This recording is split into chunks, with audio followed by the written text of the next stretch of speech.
everybody, welcome back to the NerdNest podcast. I'm Bill. That right there is Russ. Russ, how you doing, man? How was your trip to New York?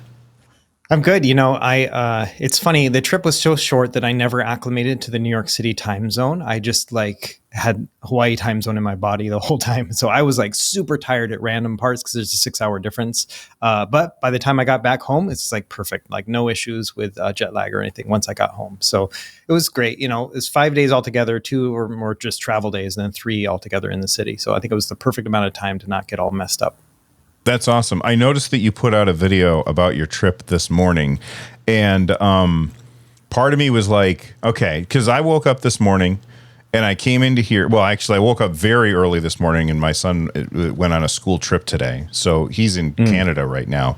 But I had to get up at 5 in the morning, take him to the bus. And then I came home, went back to sleep. But then I woke up, came in here, and I saw that Russ had posted his New York City video. And I was like, 43 minutes ago, and I was thinking, is he at the office already? And it's because he's many hours behind me because I live in New York, not New York City, or we probably would have hung out, but many hours behind me. So were you in the office this morning at 2 in the morning for you? No, I was asleep. Okay. I just scheduled them to post it the night before, basically. So I finished it. I got home Friday afternoon, then didn't do anything, just slept, relaxed, unpacked and stuff. And then yesterday, just made the video and then finished it last night and then uploaded it. And then it was ready Sunday morning. Okay. I just didn't, I felt like I kind of knew your timetable. And so I was like, how did he have time to make this and have it ready this morning is the thing that I was just flabbergasted about. But you know what? Russ makes a lot of videos and he could make them real fast. And if you want to go watch them, I'm going to link in the description down below that like button. So make sure that you guys check those out. But hey, we're not here to talk about Russ's New York trip. You got to watch his video. It's a good one. Made me really, really want to go back to New York City the next chance I get. In fact, quick announcement for everybody who's watching. We're actually going to be in Philadelphia, and we're going to do the NerdNest podcast live at Too Many Games. It's going to be me. It's going to be Russ. It's going to be Rich. It's going to be Carrie. And it's going to be Bob Wolf is joining us. And we're just going to get up on the stage, I guess, and chat about the golden age of handheld gaming that we seem to be in right now, because it's just handheld after handheld after handheld. And we've got a lot of that stuff to talk about. More details coming later on down the line when it comes to Too Many Games and where you'll be able to hang out, come see us and all that stuff. And I'm bringing some equipment so we can try and record it so that you guys get to see it on YouTube if you can't make it. But with that aside, there's this rumor that I kind of want to tackle real quick. And I want to say, first off, no chance this is true. But Microsoft, the rumor is that Microsoft wants to offer Valve $16 billion to acquire them. And this is not the first time that we've seen that Microsoft wants to purchase Valve. I was looking for an article to use for this, and when I Googled it, I kept finding articles from 2018 and then 2020 and then 2021. And it was just people keep bringing this up over and over that Microsoft wants to own Valve. And who wouldn't want to own Valve? They're the biggest PC store in the world, and they make a ridiculous amount of money without doing a whole lot because they're just a store and they don't have they don't have to put in the work, really. Am I wrong about that, Russ? It feels like they don't have that. The level of work to the amount of money that they get back is not commensurate. Right. If you think about every major PC game release, they're getting a cut. And that's crazy, Absolutely. So what do you think about this rumor? I think it makes logical sense when you think about, just as a person who observes this stuff, that yes, Microsoft has a lot of money. They tend to buy stuff, and Valve seems to be like the most desirable company in the world when it comes to PC gaming. And so I can see why people are jumping to that conclusion. But I don't know. There are so many things that are different between Microsoft and Valve that I don't really see a parity between the two. I don't see Valve going for it in any way. Yeah, that's the thing. I totally believe that Microsoft wants to own Valve, but Valve is not a publicly traded company. So it's not like Microsoft could go in there and do like a hostile takeover. They're a privately owned company. So it's completely up to essentially Gabe whether or not he's going to sell. And he used to work at Microsoft, and it feels like he washed his hands of Microsoft and said, well, I did not like that. I'm going to go do my own thing. And it succeeded wildly. And now Microsoft wants to rebuy it. That number, 16 billion, seems bananas to me, because I think we were talking about this in our private Discord, and I think Gabe Newell is worth 8 billion himself, just him, not even Valve the company. I think that's what Rich had said. So I don't see this ever happening. But if it did, like, let's just put away like logic for a second. And maybe Gabe is just sick of doing anything. And he's like, you know what? Whatever. I can just go sit and do nothing for the rest of my life. Sure. I'll take your money. Let's imagine that they did for a second. I feel like it would be incredibly bad for the industry as a whole. What do you think about, like, if it happened, would it be bad or would it be more of the same? I think it would be bad, because I feel like Microsoft's first point of order would be, all right, we've now spent 16 billion or whatever it's going to be. How do we get that money back? And that's going to come on the backs of us. You know, it's not like the money's going to come out of nowhere. And so they will start making some sort of adjustments or changes, maybe slowly. You know, they probably already have a cash cow in just Steam as itself, right? They can probably slowly win that money back. But, you know, there's going to be, sorry, I got a plane flying overhead. But yeah, I think there's going to be decisions that are made in order to improve that money kind of coming in. And yeah, I would say that it would be, we're the ones who are going to pay for that. And again, just going back to the, like, how unlikely it is, like, I can't imagine that now is the time where Valve is like, you know what? Yes, we are now going to sell our souls to Microsoft for money. Right. When they have so many other ways that they could make money without selling themselves. They could just say, hey, you know what? We're going to increase prices or whatever it happens to be, right? There's so many ways that they could go and make more money at the expense of everybody else. And this one just doesn't make a lot of sense to me. Yeah, it seems just, I'm not trying to levy accusations at the person who posted this with absolutely no sources to support what they were saying. A lot of times people just talk about stuff. They just say, hey, what about this? You know, maybe it's just an idea that they had. But it seems like the kind of thing that was crafted in order to generate like engagement on Twitter. And guess what? It worked. Like, you could just make stuff up. Not that that's what this guy did. Maybe he did, maybe he didn't. But you could just make stuff up, post it on Twitter, and if the wrong person retweets it, then what's the phrase about a lie and the truth in their shoes or something? A lie can get I don't know that phrase. A lie can get halfway around the world before the truth can get its boots on, or something like that. Oh.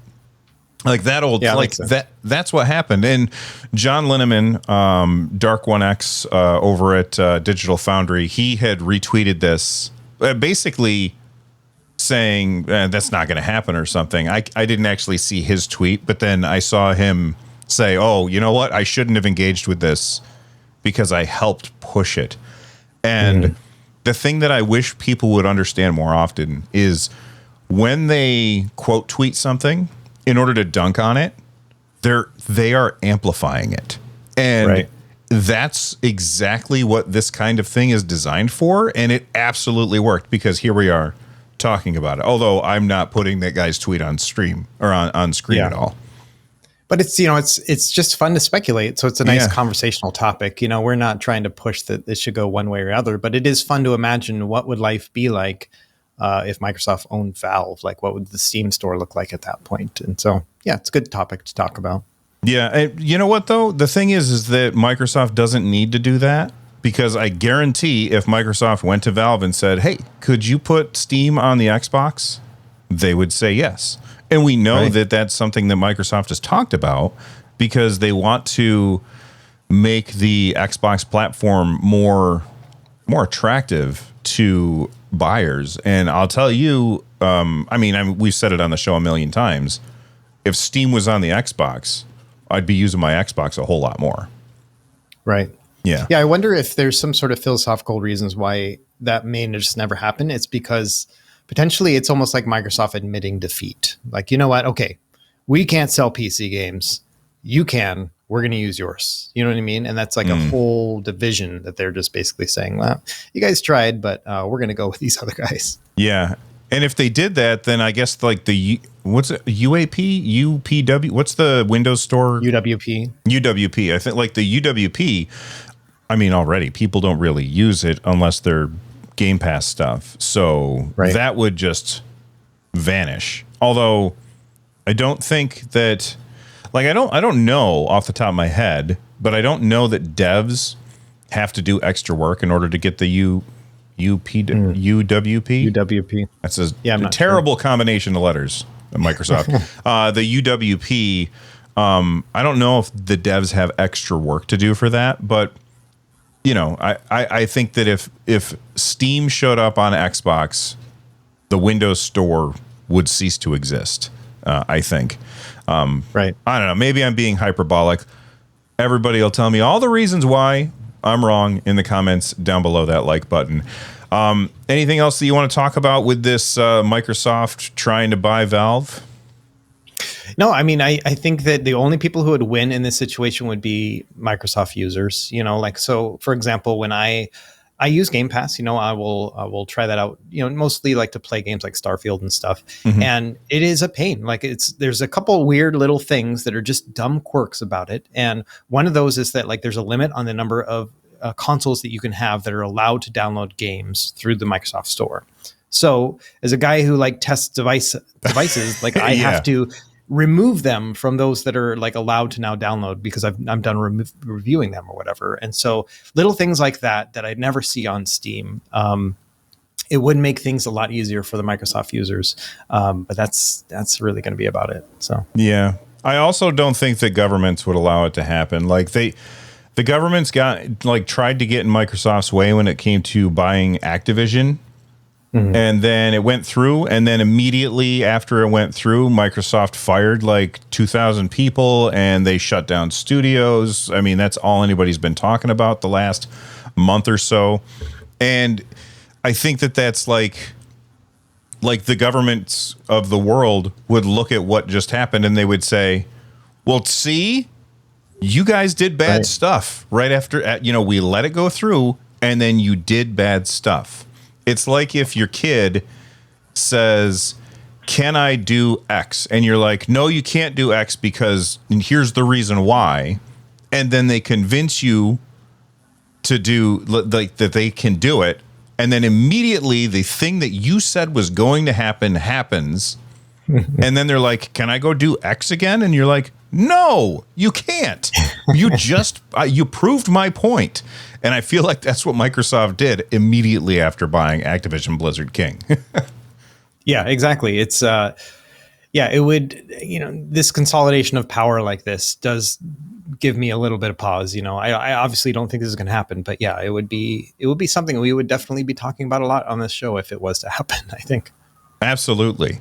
Something else that we talk about on the show quite often.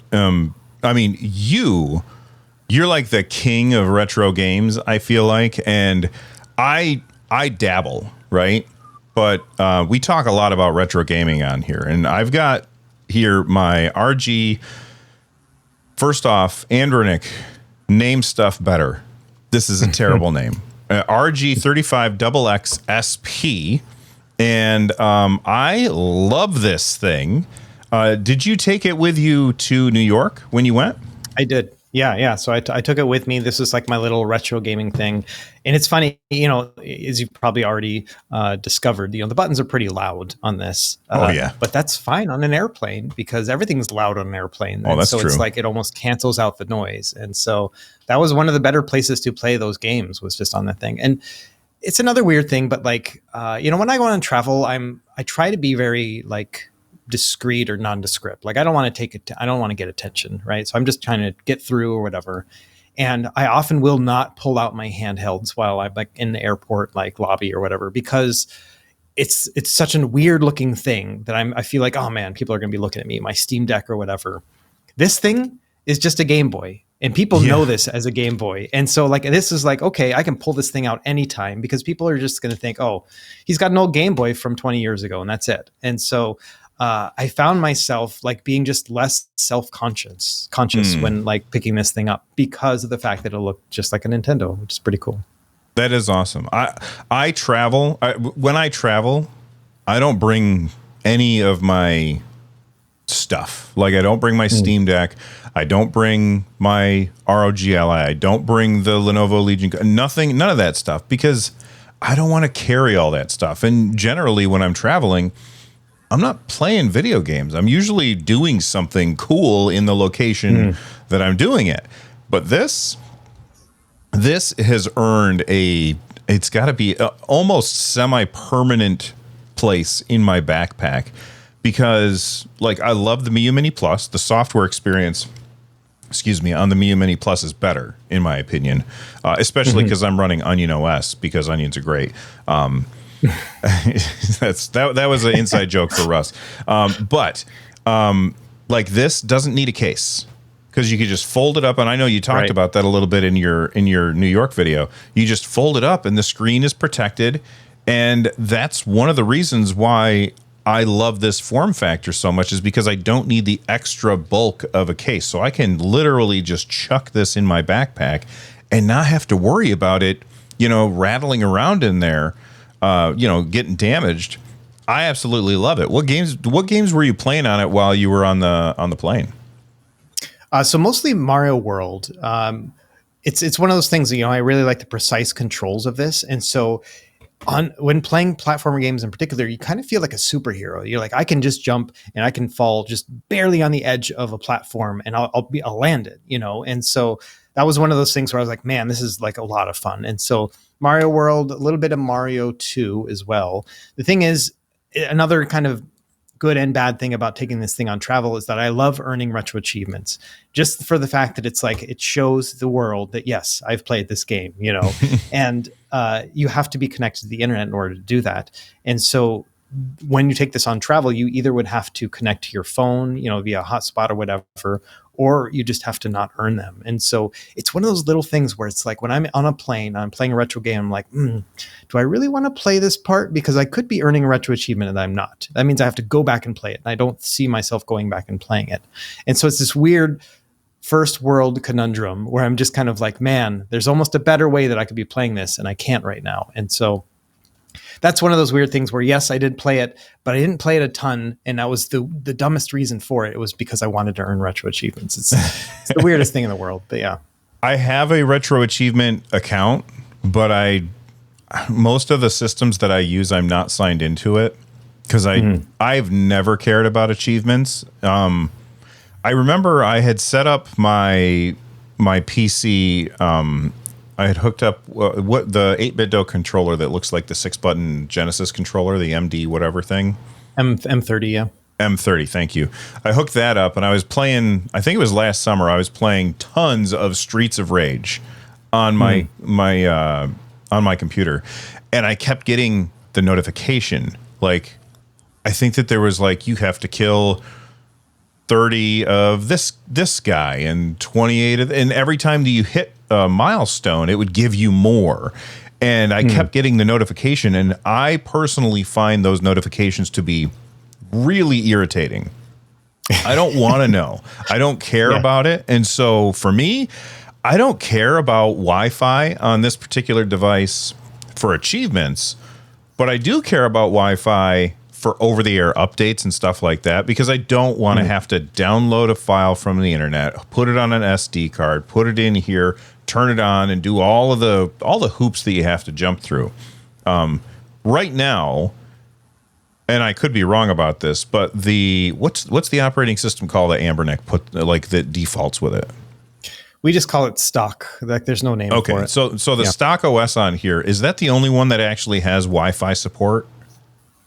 No, so all of them but one have Wi-Fi support. Oh, okay. The thing is, none of them have OTA updates at this point. So even the one that's based off of Batocera, which is a platform that uses OTA updates, it's a fork, and the repository isn't built yet to be able to have OTA updates. So there are none of them right now that have OTA updates. You have to drag and drop when there's a new update right now. But it's like the first or second week that this thing's been available. And so 6 months from now, it'll be a totally different conversation. Well, so let's talk about the operating systems that you have available. There's MinUI, Garlic OS, which is like a fork of Onion OS, I'm going to guess, right?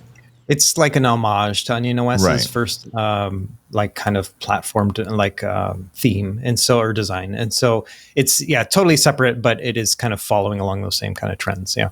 And both of those got updated to work on this with the clamshell closing support, which is awesome, because for those of you who haven't seen my video or Russ's videos about this, on the top of the screen, there are these two little magnets. You can, if you're watching the YouTube version of the show, you can see them.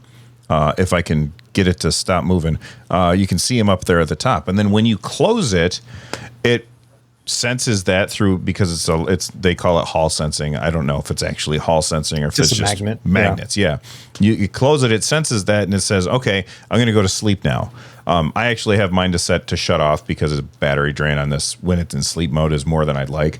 That being said, both MinUI and Garlic OS were both updated for this device. I think MinUI has the ability for you to close it and sleep, right?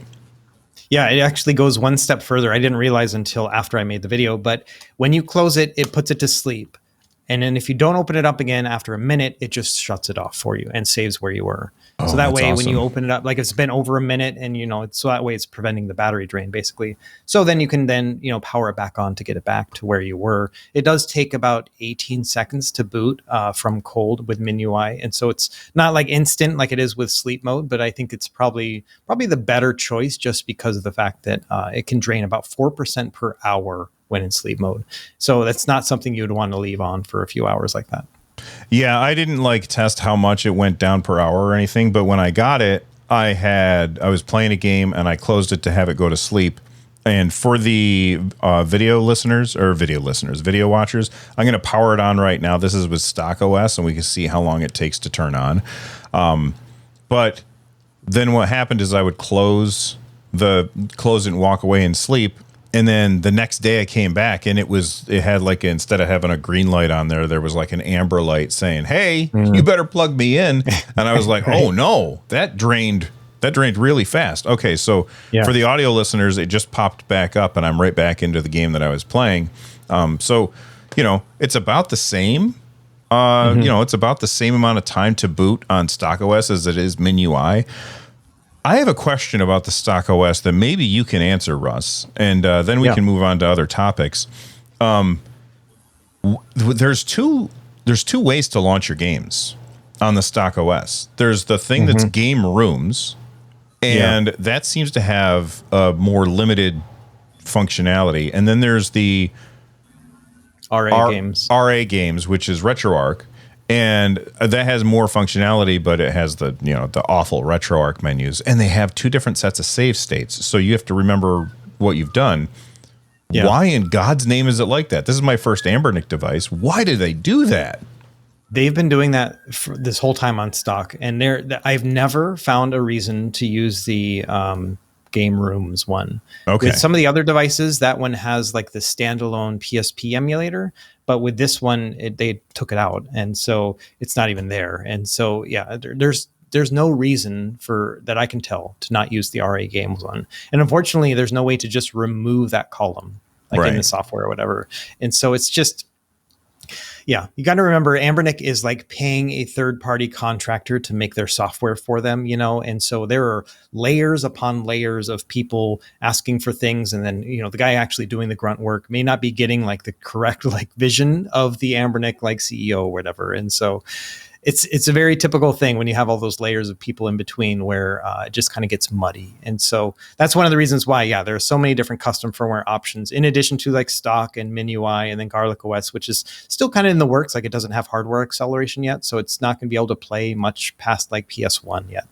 But then also there's like Newly, which is the Botacero fork, which has a much like richer interface. And then there's MooOS, which stands for Mustard OS, again, like an old homage to Onion and Garlic OS and whatnot.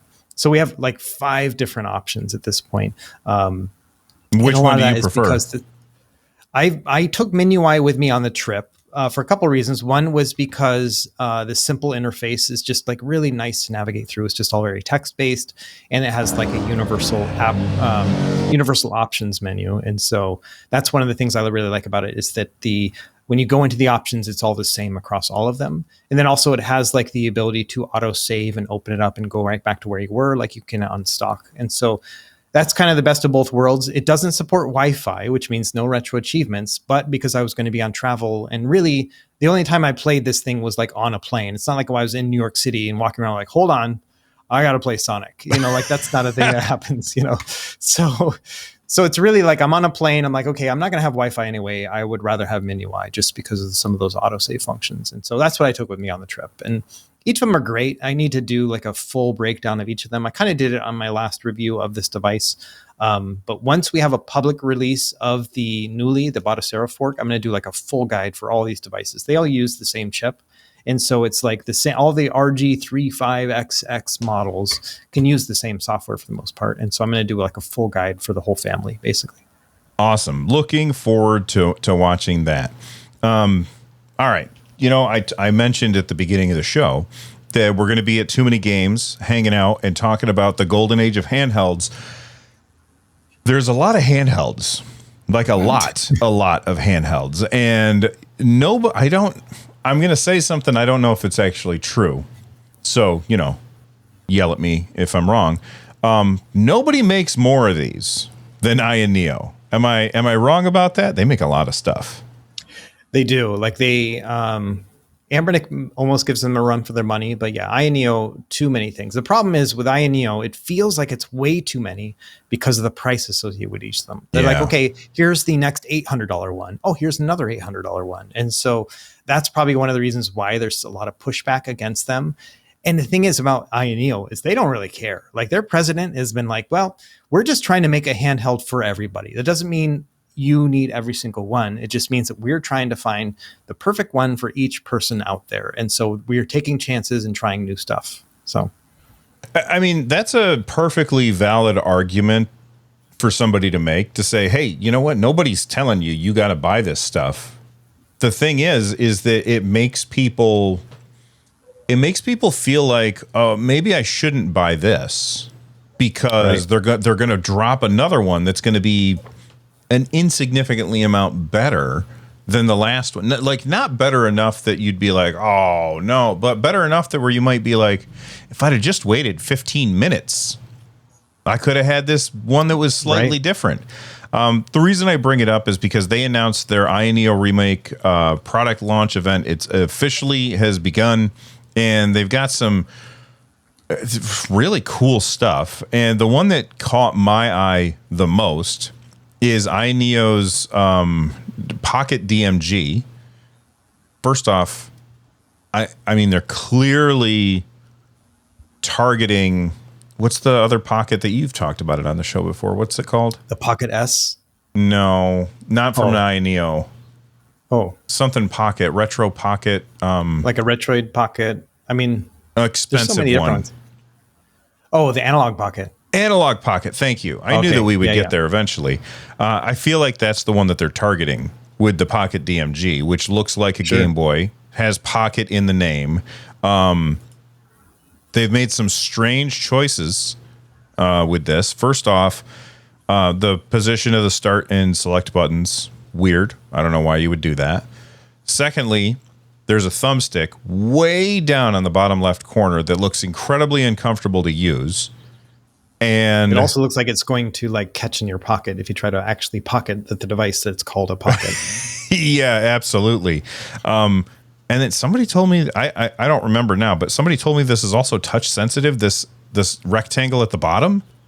Yeah, the space to the right of the joystick is also a touch input, like a mouse pad kind of thing. Okay. What are your... It's such a weird thing. What are your thoughts on this thing? Because it's weird. Yeah, so I think the biggest thing about it is that this looks amazing in pictures, and people are getting excited about it just for how nostalgic and amazing it looks, right? But it all comes down to like the big mixture of the SoC and the games it's going to play and all that other stuff. This is running the Snapdragon G3X Gen 2. So same thing as on the Pocket S that they just launched. And that's like the top of the line Snapdragon chipset for gaming right now. Better than the Odin 2. Like this thing can play everything that Android can. But with that aspect ratio, like I don't know how many games, and the control scheme too, like how many games are you going to want to play with that? Because it's going to be fully capable of playing Nintendo Switch games, but they're going to be squished down to a 16:9 aspect ratio on this display, which I think is, I don't know what the aspect ratio is. I didn't do the numbers, but it's either a 10:9 or something close to it. It's not a square, but it's a little bit wider than a little square. Tall. So I would say, oh, I thought it was a little taller. Let me hold on. Let's look at the stats. I can actually just do this on the fly. So it's 1240 by 1080. So it is wider than it is tall. Okay. And so that is, gosh, I don't know what the numbers are. Let's, how do you simplify flat fractions? This is what I do when I'm like, trying to figure out an aspect ratio is you just take the resolution and you throw it into a calculator for aspect ratio. So we're going to, what was it again? 1240 by 1080. So 1240 by, and it's not going to be a round number, I bet, just because it's probably not perfect. Which means that what's it when it's perfect upscaling? Integer. It won't be integer upscaling for anything. Right. Yeah, so it's 31 over 27 when you reduce that fraction. So very close to 10:9, basically. And so, yeah, it's going to look great for Game Boy, but holy crap, that is a lot of chipset for Game Boy. I mean, we're talking about something that can play anything. Like it would be pretty good looking, I think, for like PS2 and GameCube when playing those games at 4x3. You'd have some black bars at the top and bottom, but I don't think it would be a big deal. But how many PS2 and GameCube games do you want to play with this control setup? And that's going to be the big question, you know, is like, how is this going to actually fit when it comes to the games that you can play on it? Putting that chipset in there means that this is going to be a $500 device. Are you going to pay $500 to have an amazing Game Boy when people are already freaking out about the $250 price of the Analog Pocket? And so, yeah, I'm just not really sure. It's OLED, you know, 1080p resolution or 1080 at least vertical pixels, 419 PPI. That is all awesome, but do you want to play games on it? And what games are you going to play? And are you going to pay for that? And so that's going to be the biggest thing. And I don't know. That's a lot of unknowns for me. It is. It is like it's a very like it feel like it's appealing to the bigger number better crowd who see bigger numbers and they're like, this is going to be able to do all of the things that I wanted these other devices to do that they couldn't. And then they'll buy it and they'll be like, but the control layout is terrible for this. And anything that's not retro is going to have, you know, letterbox black bars on the top and bottom. Right. Because the aspect ratio is weird. It's just a really strange decision. That being said, I still think it looks incredibly cool. Oh, I get it. Yeah. I mean, I got a lot of flack for my Pocket S review. That's their candy bar style one. Same chipset, very sleek looking, looks like a phone with controls on it. And I my conclusion was that this thing is amazing. It is sleek, it is very premium, and I don't like playing on it because it gets hot when you hold it because it's so thin. There's nowhere else for the heat to go except for into your hands. And it's just kind of slippery feeling because there's no like ergonomic bumps to it. And I got a lot of pushback, especially like in the AYANEO Discord and stuff, and just people being like, this guy doesn't know what he's talking about. I'm going to love this thing. You know, I paid my $800 for it or whatever. I'm like, well, I hope you enjoy it because it was one of those things where I think that on paper and pictures, it looks amazing. But when you get it in your hands, you're like, why did I pay all this money for it? The other point to it is like that touchpad. sounds amazing. Like, oh, they're being so innovative. They got a touchpad. How is that going to work in Android? Like, is it going to be a mouse input? And if so, none of the emulation apps have any sort of mouse input support. Right. And so what are you going to be able to do with it? You'll be able to navigate through the Android interface with a mouse cursor when you could just use a touch input. Like, I don't know. So there's just a lot of things about it that sound really neat and innovative, but holy smokes, what is it going to be like in the real world? And so, yeah, I'm sure I'll get a review unit unless they have decided that they hate me because of all the bad reviews I give them. But yeah, we'll see. I will definitely. It's interesting, and I like the idea that they are going in a different route, trying something new, because it, if anything, it informs us. Okay, this is something not to buy, and this is why. So now we can look out for the things to buy. And so, yeah, I'm all for it. I love these new ideas. It's just a matter of whether or not that's going to be the device for you. Who knows? Yeah, I don't know either. I think it looks cool. Here's a question that I hadn't thought about. Is it going to run Windows? I know it's a Snapdragon, but Microsoft just unveiled their, in addition to some really terrible decisions regarding AI and Windows, but they just revealed Windows machines that are running on Snapdragon chipsets, and I think it's in the show notes someplace, so forgive me a second while I find this, but I guess they demoed Baldur's Gate 3 and Borderlands. I don't know if they mean Borderlands 3 because Borderlands is an older game, but running at 30 frames per second on the new Snapdragon X Elite Windows on ARM platform with super resolution support as well. And do you think that these AYANEO devices are going to be running Windows, or do you think that they're going to be running Android? I haven't heard anything about Windows coming to this chipset in particular. And so I hear a lot about the Snapdragon X Elite and stuff like that. And those seem to have like all the drivers and whatnot to be able to play on Windows. But I haven't seen anything about support with this chipset in particular for Windows. That'd be amazing. Like, it would be so super cool to have a ARM-based pocket Windows handheld. It'd be awesome, but I just don't see it here, at least yet. But if that ever comes to pass, yeah. I mean, I'm already seeing, like the Windows tablet that's going to be running on Snapdragon. I'm immediately thinking, okay, how can we turn that into a handheld? And so there's definitely there's options out there, but it's just not there just yet. It's almost like there's just all these disparate parts and they just need to marry up just a little bit so that we can have the perfect thing for our smaller niche audience. And who knows, it might take off. Do you think it's possible? Suddenly the trackpad on the bottom makes a little more sense if you need to interact with Windows on a device that size. Yeah, but then also, okay, so let's go down that rabbit hole. So say you're playing Windows on this thing and you boot up any game. Let's just pick Borderlands. Say that's going to work. Okay. Sure. How are you going to play that game now? Because you don't have a second analog stick, right? And it's only got, as far as I can tell, it's only got one shoulder and trigger button on each side, right? Mm-hmm. So it's not L1 and L2, it's just L1 and R1. And so what games can you play without any trigger buttons? It's like playing a modern game on a PS Vita, which is really hard because they only had shoulder buttons and not triggers. And so, yeah, I don't know. Yeah. I don't see it. Me either. But it's fun to speculate, and that's one of my favorite things to do is just speculate about stuff.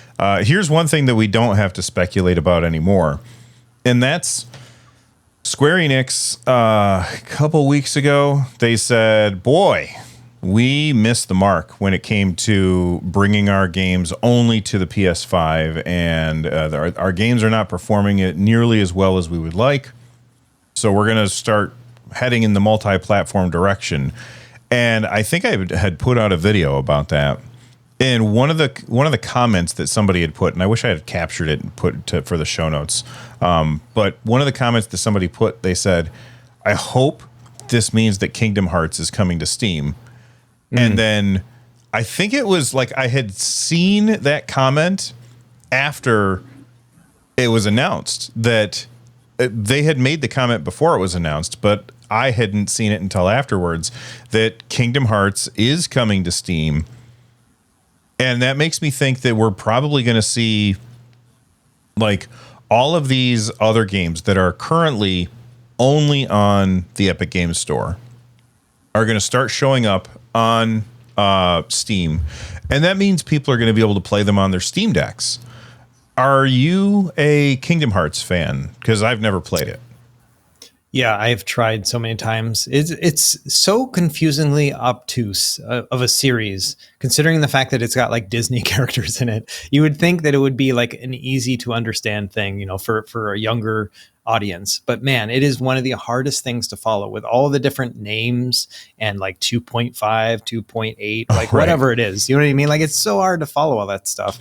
And then they throw on just random words to it, remind or whatever. And it's like, what does that even mean? You know? And so I've tried even back in the PS2 days to try even the first one, and I just never could get my head around it or really just enjoy it. And so yeah, never been a Kingdom Hearts fan. One of the funniest things I saw about this whole thing, I was kind of seeing it unfold on Twitter, was so many people were like, yes, Kingdom Hearts is finally on PC. And then other people were like, no, it's always been on Epic Games Store. Yeah. But it's like a perfect analogy of just how, I don't know, how not Epic Game Store is not in like the zeitgeist, where it's not like a household name, like to the point where people just don't even consider it to be on PC if it's only available there, which I thought was pretty funny.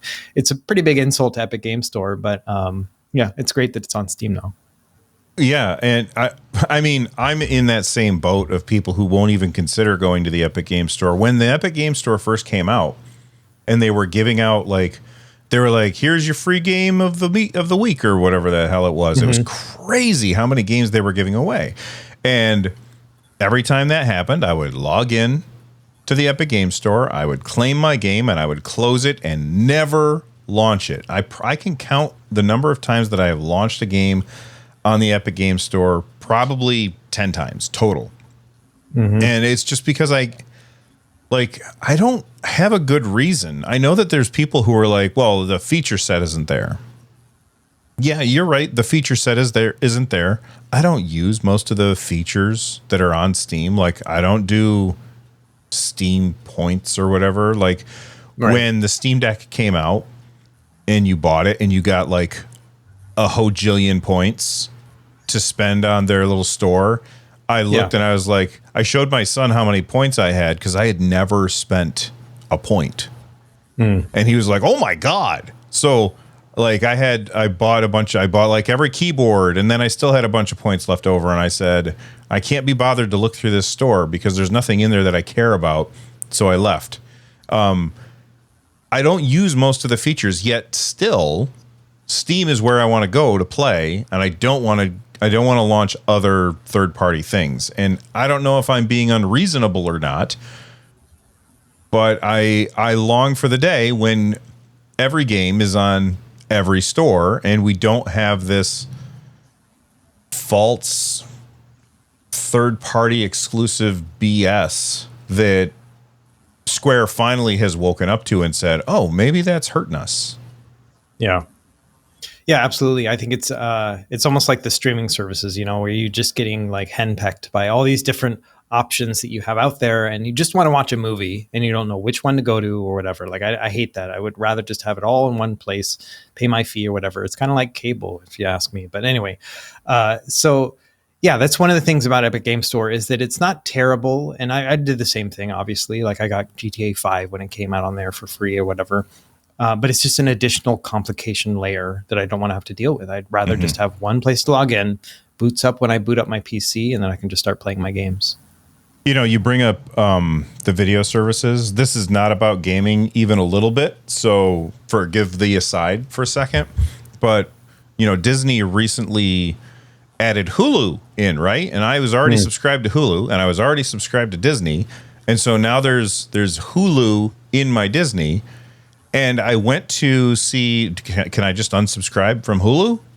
And I couldn't figure it out. Like I was looking, and I was like, logged in, and I was like, if I unsubscribe, is it like, there's nowhere anywhere where it explains to you, you know what, you can't unsubscribe from Hulu. It's just giving you another way to look at it. Or you can unsubscribe from Hulu because you're already paying for it with Disney. So I may or may not be paying for Hulu twice right now, and I cannot figure it out. And that is, I feel like, by design. Yeah. Yeah, like it's one of those things. I think it is by design. Like I was trying to unsubscribe from an email the other day, and when I went to click on the thing to unsubscribe, it was like, okay, give us your zip code, and then we'll let you unsubscribe. And I'm like, I don't know what zip code I was in when I subscribed. Like I don't know what it is. You know what I mean? And right, because you moved so much. Exactly. Yeah. Right. And so I just guessed, and I put one in, and it accepted it and unsubscribed me. But I think maybe it was just collecting data about my zip code and why I unsubscribed. But it was still like one of those things where it's like, why are you making it complicated for me to cancel or unsubscribe? It should not be a hard thing. Yeah, absolutely. I agree with that. All right, moving on. Let me bring up the show notes again. We're like going through this stuff really quickly. Let's move on and talk about Ghost of Tsushima on PC. Everybody's saying it's a fantastic port. I didn't buy it because I already have it on PS5. I bought it to play the multiplayer with my son when he ended up getting his PS5, and we played together like 3 times, and then he was like, well, I don't really like the multiplayer. And I was like, okay, that's fair, because I didn't either. And then the single player I played a little bit of, and I was like, wow, this is amazing, but it didn't hold my attention. So I'm certainly not going to buy it a second time. But have you played Ghosts? No, I have not. But it's funny. Like, part of me was like, oh, it's going to come on PC, and so I'll just wait for that. And now that it's here, I'm like, I'd rather play it on a console. I don't know why I didn't come up with that conclusion ahead of time. But to me, it feels like a console game, like the Horizon games. Like, I prefer to play those on my PlayStation. It's one of those games where I'm going to sit down on the couch. I'm going to play through it, you know. It's a game I would like to play on my PS Portal, for example.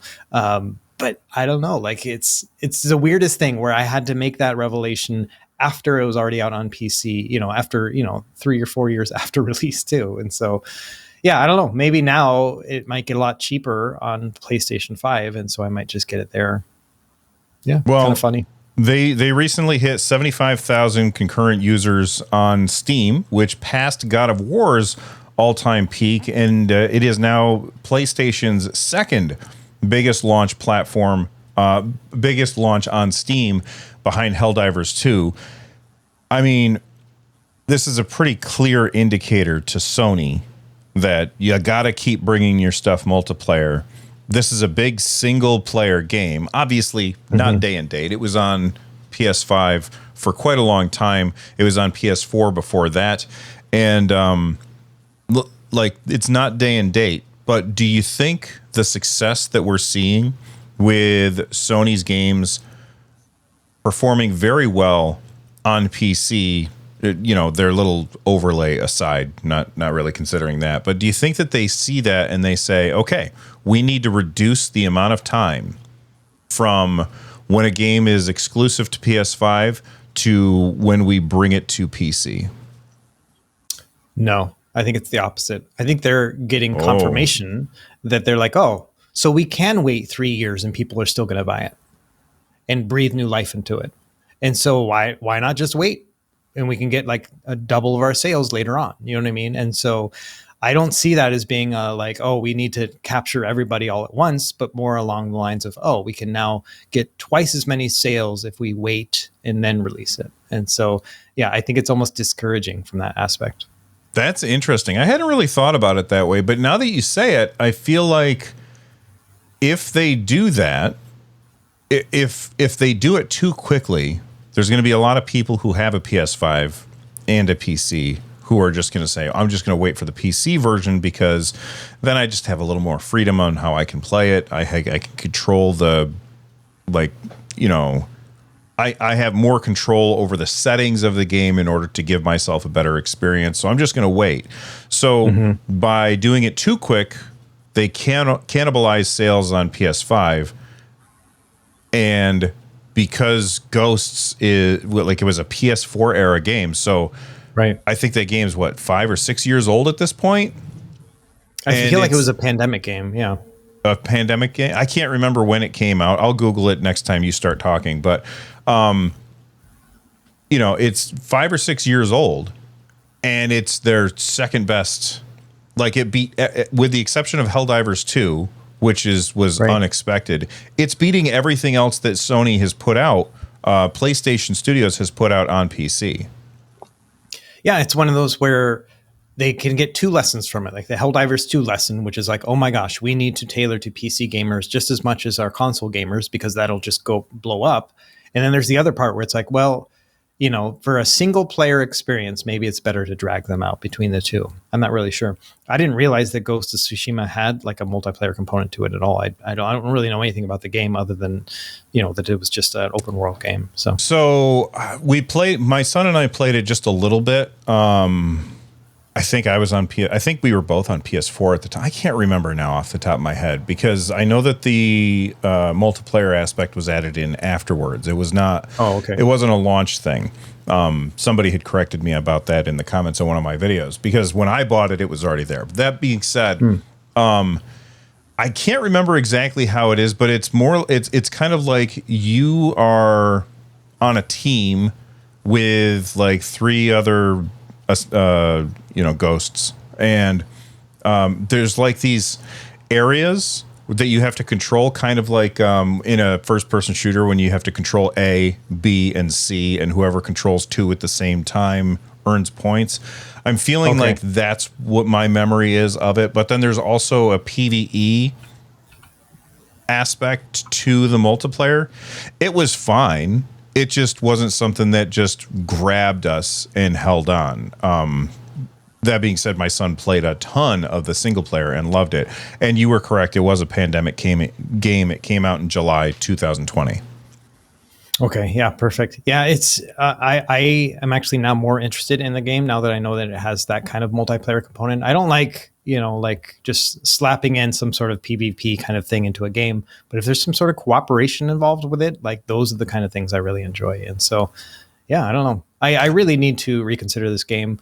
For the longest time, I was like, I don't need to play this game because I already have Horizon like sitting there, and it was the first Horizon, then the second one, and those games took me forever to beat. And I was like, it's going to be a very similar experience. I don't want to have 2 of the same experience happening at the same time.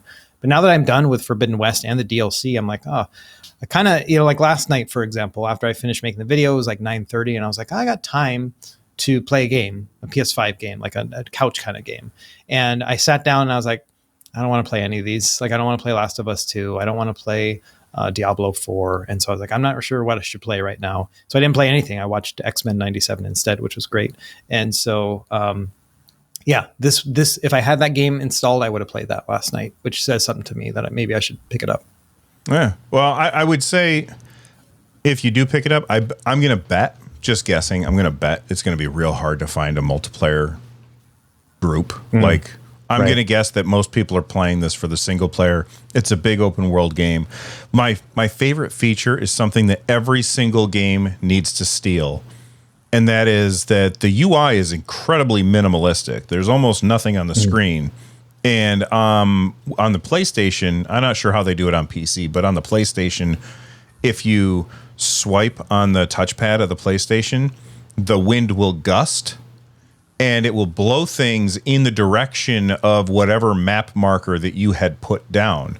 So instead of having like a big arrow pointing to where you want to go or something like that, or having a mini map, you just swipe and like the wind blows and the leaves will all be blowing to the east. And you're like, oh, okay, I'm going to turn to the east and head that direction.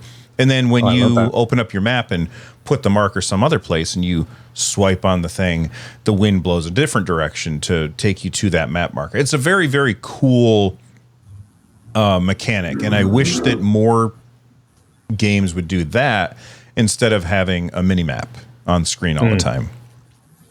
Yeah, no, I'm super interested in it. One of my wife's best friends, she has a PS4, and no, I think she just upgraded to a PS5. She's a very casual gamer, like she's a Hogwarts Legacy kind of player, you know what I mean? But she got Ghosts, and she played that on PS4, and she just kept like, oh man, I want to get further in my ninja game. I'm like, what game are you talking about? And she's like, the Ghost game or whatever. I'm like, she played it for like a year straight, and just like would just log in, play 20 minutes or whatever. And so if it can appeal to her, I feel like it would be a perfect game for me too. Yeah. The one thing that is really cool is there will be like these micro bosses at there'll be a bridge or something, and you go to that bridge, and in order to get to whatever's on the other side. You got to cross this bridge or whatever, and there'll be a samurai on the bridge, and you have to like challenge them to a duel. And like the combat is very interesting in the game because you have like different stances. If you are a fan of Star Wars, have you ever watched Star Wars Rebels? I did, yeah. Okay, so there is a scene, spoilers for a very old show, everybody, but there's a scene where Obi-Wan Kenobi is going to fight a character. I won't say who it is, okay? And it's very interesting. If you've never seen Sam Witwer, who does the voice of some characters in that show, he's a great voice actor. I'm trying not to spoil things for people, even though it's really old. He has this whole video where he's talking about what was going on in Obi-Wan's head when he was fighting this character. And Obi-Wan goes through these different stances with his lightsaber. And you can see, this is the pose that Ewan McGregor would do when he played Obi-Wan. And then here's a thing that Alec Guinness did when he held the lightsaber in the first movie. And it was like they were showing that he was like using strategy to go between these different moves or different stances, essentially. So you have these different stances as a samurai, and you go up against this guy on a bridge or whatever. And you basically, it's like a rock, paper, scissors. Oh, this guy is like stance X, so I got to be stance Y. And so you switch to that stance, and then the fight could be over like that, super fast, where you're just kind of looking at each other. Because it's a samurai thing. They got their swords in the sheath. Is that sheath? Yep. Yeah. Sheath. You got the swords in the sheath, and then you push a button, and you pull that sword out, and then the fight is over. And it's got these really cool moments like that. I love that game, but it still didn't grab me, and it's probably mostly because it's so big and daunting. Forgive the motorcycles going by my house right now. Yeah, I mean, that's the main reason why I haven't picked it up, is because of the open worldness of it. A good example is I was playing, oh my gosh, what is the name of that game? Dragon Age Inquisition. And this is years ago, right? On Xbox One. And I remember playing that game, and I'm like getting through it. And I'm like, I think I'm almost getting close to beating this game, right? And so I get through, and they're like, okay, welcome. And then they like open it up, and the map goes like 10 times bigger. And I had just finished the tutorial basically, and I had no idea. And I was like, I can't believe I just sunk 10 hours into this. I was going very slow through it. And I was like, I did 10 hours, and now the game starts. I'm like, this is too much. I never played it after that. And so I'm the same way with like Spider-Man. Like when I played Marvel Spider-Man, I got through the tutorial, and they're like, okay, great. Here is the rest of the map. And I'm like, and here's the power button. I'm turning this off. This is too much for me. It's just when I am just overloaded with so many things to do, I'm a bit of a completionist. And so unless I'm ready to invest that time into a game, it's a huge turnoff for me. And so that's one of the reasons why I can only do one of these games at a time. I've heard you say this before, but it just surprises me that you talk about Horizon Forbidden West and these other huge open world games that you've played and enjoyed and beat, and yet whenever you're looking at an open world game, you're like, I don't want to play that, it's too much. But you clearly like this genre. Right. It's one of those where it's like, do I have room in my heart for another one? Like I enjoy those experiences, but it takes a very special something for me to actually get through it. And so very rare for me to actually finish a game like that. Maybe once a year, every 2 years sometimes. Yeah. Well, if you're not going to finish those kind of games, then maybe you can finish shorter games like the rumored next Astrobot game, which for those of you that don't have a PS5, the Astrobot game on the PS5, I don't remember, Astro's Play World or something like that. I can't remember what it's called. Playground, I think. Playground? Yeah. Okay. Very cool. It's basically a tech demo for the controller. The best example I guess I could give would be a lot like Aperture Desk Job for the Steam Deck. It's a short game. It shows off all the things that the controller can do, but it's also really good. It's really fun. It's quite a bit longer than Aperture Desk Job, I'll tell you that much. But it looks like that they're going to be putting out another one. This comes to us from Wario64, who always posts good deals and stuff. He posted this over on Threads. He said, A new Astrobot game is expected to be announced within the next 15 days. This was 2 days ago. According to, I don't know what that says. Part of the game is set in a desert environment, and one of the new characters is a fennec fox in the form of a robot. I don't know what a fennec fox. Do you know what they're talking about there? Yeah, fennec fox is like a smaller fox with like a big bushy tail. I've seen it in zoos and stuff. And it's, by the way, it's Astro's Playroom, not Playground. Playroom. Okay. The old one. Yeah. Just found it. There you go.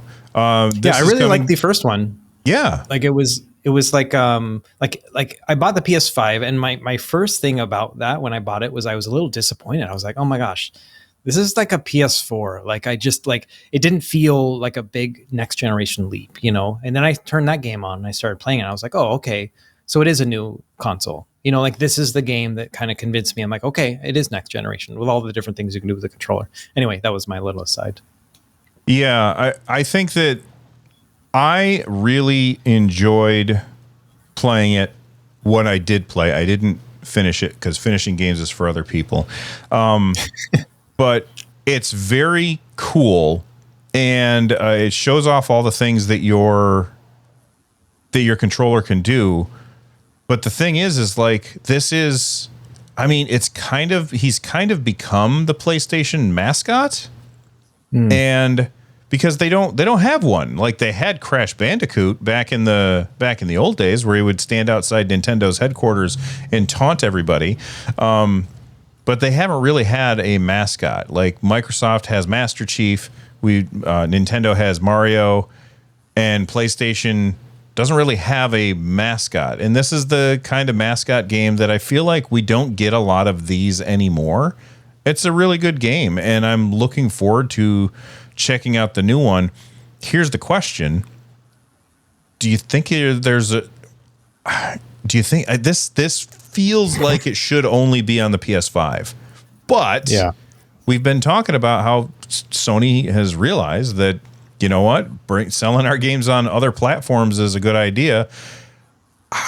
Do you think that we see this come to PC after, I don't know, 4 years or something?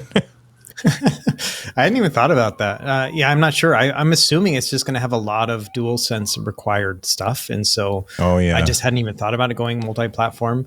I will say that the Playroom in particular was the best pack-in game that I've seen with a console since Wii Sports. Like, it's like the one where it's like, it gave me a Wii Sports kind of vibe. I'm like, I can't believe I got this experience for free when buying this console, because that's not typically something you usually will experience. And so, yeah, I don't know. I think it also leads me to think that, like Wii Sports, if they try to make a sequel, it's going to be like Wii Sports Resort, which was not very good. And so, yeah, I don't know. Like, part of it is the fact that it was free. And I think that's why we have like this kind of rosy colored view of it, is because we didn't have to pay a cent for it. We all got to play this thing, which is cool.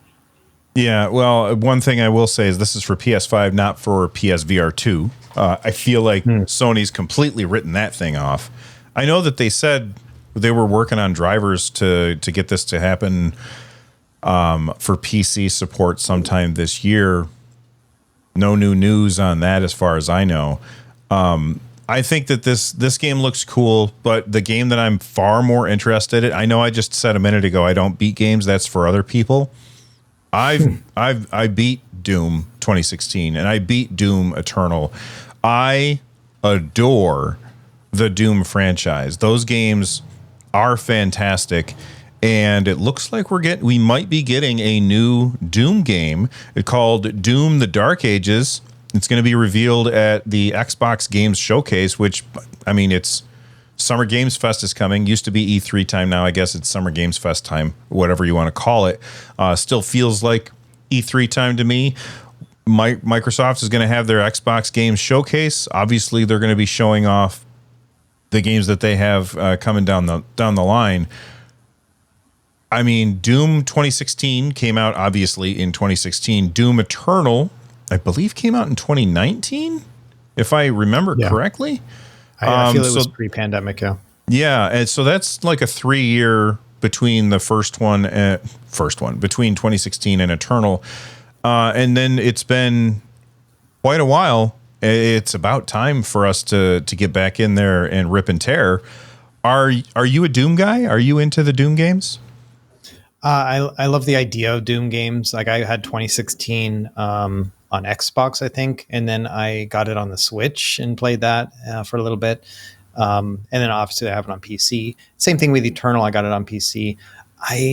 I never get far in them. I don't know what it is. Like they can start to get complicated when they have like you start giving you new weapons and new abilities. Like I just love simple run and gun. And so once it gets to the point where you start having additional things to consider, it becomes less fun for me. And so I've never finished any of these updated Doom games. But I like the fact that they have the same spirit of the old ones where you're just kind of running around like crazy and just shooting anything that you see that moves. And so I do appreciate that aspect. Yeah, I will say the music in Doom 2016 and Doom Eternal are unbelievably good. So I'm looking forward to seeing what we get on June 9th, which is coming up real fast. Like I'm looking at a calendar right now. That's like a week and a half away. That's exciting. That's crazy. I'm very excited. It's going to be an exciting show. It is. And look, we're going to have a lot to talk about in future episodes of the NerdNest podcast. So make sure that you guys are subscribed so that you don't miss out on that. But I think that that's a good point to leave the show on today. Russ, tell everybody what your next video is, or, tell people to go watch your New York vid. Yeah, honestly, I don't know what I'm working on after this. Even though I just went on a trip, our family vacation is in like a week and a half. We're going to London for about 2 weeks. So I have to cram in as many videos as I can to release while I'm gone. I don't know if I'm going to do it. And so who knows? Like, I don't know what I'm going to work on. I'm at this point where I'm just kind of like, so many options. I don't know where to start. And so we'll probably figure it out as soon as I'm done with this. But yeah, watch the New York City trip video. That was a lot of fun. Weirdest thing about that was that I've gotten pretty good at creating these travel videos because I film a little bit every time like I go somewhere new. I'm like, okay, here's 10 seconds of footage. That'll give me enough time to talk about it a little bit. And so I come home and I've got 500 little clips and I have to put them all together to make a video. But it's so fun. Like I find it relaxing because it's like putting a scrapbook together, like you're just like putting together all your memories and then sharing it with everyone else. And so I really enjoy making those videos, even though they are a little bit different. And so, yeah. You're going to be traveling. I mean, because you just went to New York and back, and you were in New York for 4 days. Yeah, it was a 5-day trip altogether. Yeah, yeah. And now you're going to go to London, and then afterwards we're meeting up in Philadelphia.